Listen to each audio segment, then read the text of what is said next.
Gold's price at this moment is around 1,25,000 per 10 grams.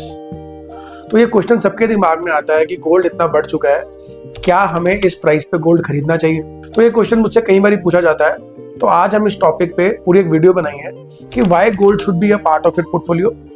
अगर gold खरीदना है तो कितना प्रोपोर्शन या percentage of your portfolio should be gold, किन किन फैक्टर्स को ध्यान में रख के हमें गोल्ड खरीदना है, किस फॉर्म में किस इन्वेस्टर के लिए गोल्ड सही होगा, और हम रिसेंट जो बुल रन आया गोल्ड में जो इतना प्राइस बढ़े है वो भी डिस्कस करेंगे कि क्या रीजंस रहे और आने वाले समय में हम क्या एक्सपेक्ट कर सकते हैं। तो आइए दोस्तों, मेरा नाम चेतन गर्ग है और मैं पिछले 10 सालों से इंडियन स्टॉक मार्केट में ट्रेड कर रहा हूँ। तो आइए हम गोल्ड पे बात करेंगे। तो सबसे पहले हम डिसाइफर करते हैं कि why gold should be a part of your portfolio. Basically gold is a hedge against inflation, यानी कि जब इन्फ्लेशन होता है तो हमारी करेंसी डिप्रिशिएट करती है और उसकी परचेसिंग पावर कम हो जाती है।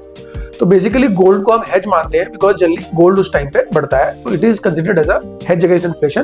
तो इसलिए वन ऑफ द रीजंस है कि गोल्ड आपके पोर्टफोलियो का पार्ट होना चाहिए। Also gold is considered as a universal asset of value. Central banks टनों की तादाद में गोल्ड को होल्ड करते हैं, तो इसलिए एक ट्रस्ट भी आता है। Also gold can be kept in your home or anywhere as a tangible asset. It is a real asset. It is not a intangible. यानी कि ऐसा नहीं है कि ये सिर्फ कागजों में या किताबों में। It is a real asset like real estate.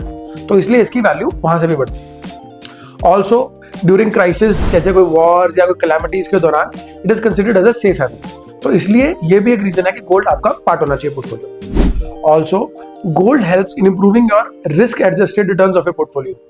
Because gold is generally considered as a low risky asset, तो इसलिए आपका ये रिस्क एडजस्टेड रिटर्न इंप्रूव करता है।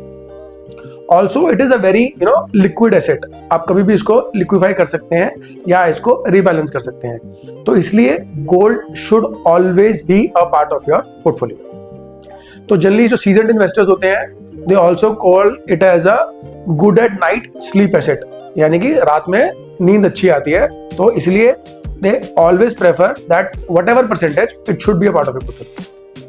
अब हम बात करते हैं कि what percentage should it be a part of your portfolio, यानी कितना परसेंटेज या पोर्शन आपके पोर्टफोलियो का गोल्ड होना चाहिए। अगर मैं बात करूं तो जनरली 5 से 15% of your portfolio should be gold. अब it depends on the percentage, depends on a lot of factors.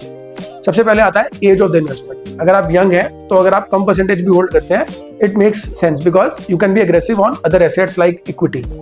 But अगर आप कंजर्वेटिव हैं, आपकी एक एज एक मैच्योर एज हो चुकी है, या like you are around 45-50, then you can consider having 10 to 15% a part of your portfolio because it will help in maintaining risk as well as give a good amount of returns as well. तो इसलिए आपकी as और हर चीज को ध्यान में रखते हुए आपको एक परसेंटेज डिसाइड करनी है। Never go all in the gold because gold is a wealth preserver not a wealth creator.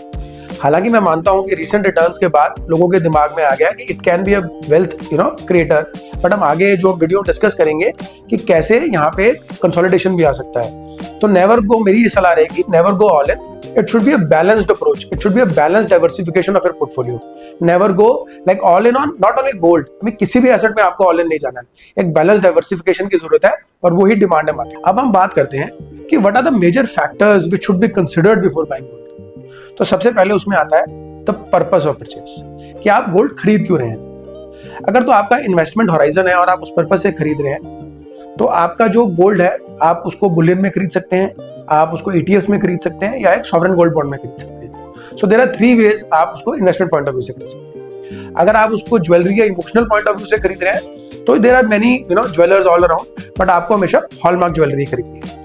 लेकिन अगर आप शॉर्ट टर्म या स्पेकुलेटिव पॉइंट ऑफ व्यू से खरीद रहे हैं तो आप फ्यूचर्स या ETFs में भी ट्रेड कर सकते हैं। तो इसलिए अगर आपका पर्पस क्लियर है तो आपका वे ऑफ बाइंग भी क्लियर हो जाएगा। Also consider taxation before buying and holding period, because वो आपका बताएगा अगर आप 3 साल से ज्यादा होल्ड करते हैं then it will be a long term capital gain, अगर 3 साल से कम करते हैं it will be a short term. तो आपको टैक्सेशन को ध्यान में रखते हुए भी इसको उसी दौरान और उसी क्वांटिटी में ऐड करते हैं।